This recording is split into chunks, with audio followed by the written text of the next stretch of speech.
Hello, this is Formative versus Summative Assessments, and I am Danielle Kelly, the Director at Exceptional Children Consulting and Services, LLC.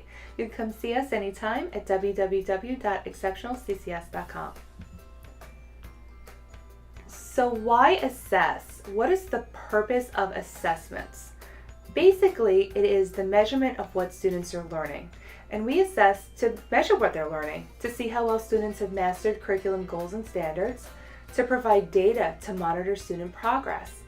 And data helps teachers provide quality instruction because they can see what students have learned and what they need help with. And there are different types of assessments. There are three main types of assessments. And why are they given? Well, we have a diagnostic, which is given at the beginning of instruction to obtain baseline data. That's where you want to see where you are starting with your kids to see kind of how to group them. If they're little, they're in elementary school for reading and things of that nature. Those are your diagnostic assessments. Then you have formative assessments, which are given throughout instruction to ascertain student comprehension and provide student feedback. Those are basically given while teachers are teaching to see what the kids are learning and how well they're learning it. And teachers are able to tweak what they're doing because of formative assessments.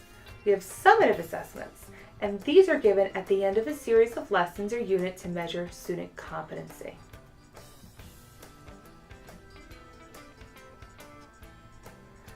Information from assessments help teachers determine which instructional approaches are best for certain students. So here we have, it says district assessment and accountability tools tailored to monitor student progress and evaluate the impact of standards-based curriculum and instructional programs are essential components of increasing student achievement because they provide valuable feedback regarding student progression and/or mastery of curriculum standards. So basically, the data that we get from assessments, from summative assessments and high-stakes assessments and things of that nature, is used to determine which instructional approaches are best for students and how they're doing towards curriculum goals and standards. Here I made a translation. Our translation: formative assessments are used to provide students with feedback and to tailor instruction, and summative assessments are given at the end of a unit or lesson to see how much the kids learned. The differences. Formative assessments, and this is the biggest part, are designed by teachers and given throughout instructional time and help students improve in areas where they may be struggling. Teachers are able to immediately give the formative assessments, ask questions, do things of that nature, see where the kids are, and stop and reteach and use their expertise to change things to make sure that the students really are learning what the intended curriculum had them. Summative assessments are given at the end of a unit and help teachers determine student progress. The similarities between the two. Assessment data improves instruction. Formative assessments help teachers make changes during instructional time.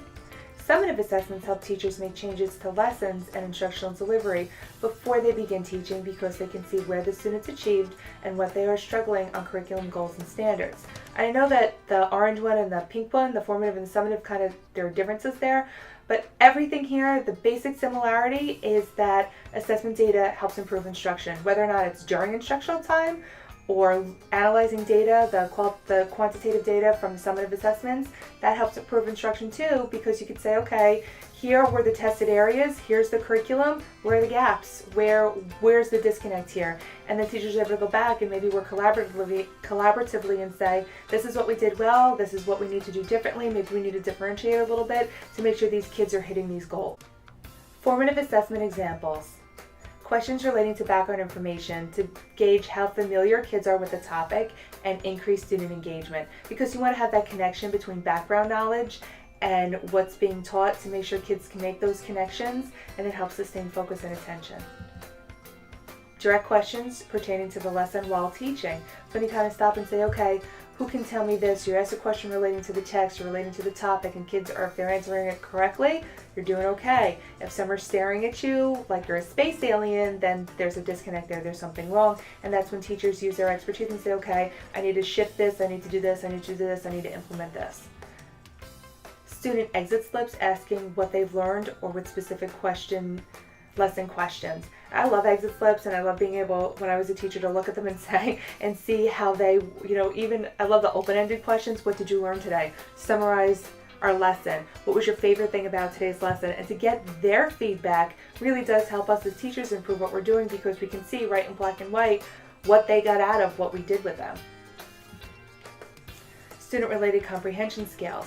This is something that was Marzano based in one of the schools I've worked in, and it was a rating system 1 to 4. And when you started the lesson, you had to say, okay, kids, where are you with this topic? Are you at a 1, or you, which is the bottom, or are you at a 4, which is mastered? And it's interesting to see how they feel about the topic being presented, and what they feel they know about it. And at the end of the lesson, especially the little ones, I'm a 4, I've mastered it, I know everything. But this scale was some Marzano-based research in the school where I worked. I don't know if similar schools maybe, or schools use similar techniques with the rating scale, but it's interesting to see how much the kids feel they learned with this visual. So with Think, Pair, Share small groups, they're assigned, the teacher picks, you group them together, maybe 2 or 3, and you have them reflect on the instruction. So, okay, what was your favorite thing about today's lesson? What did you learn? What did you find the most interesting? What did we talk about today? Things like that. Have them write it down. You could have one kid write it, or all kids write it in their reflection notebook if you have something like that. Some examples of summative assessments: tests given at the end of a unit, course, or grade level. I always think of summative as end and formative as during. So anything that comes at the end of a unit, course, or grade level is summative. A written final exam is an example. You'll see these in high school finals. Multiple choice essay or short answer tests after the end of a unit.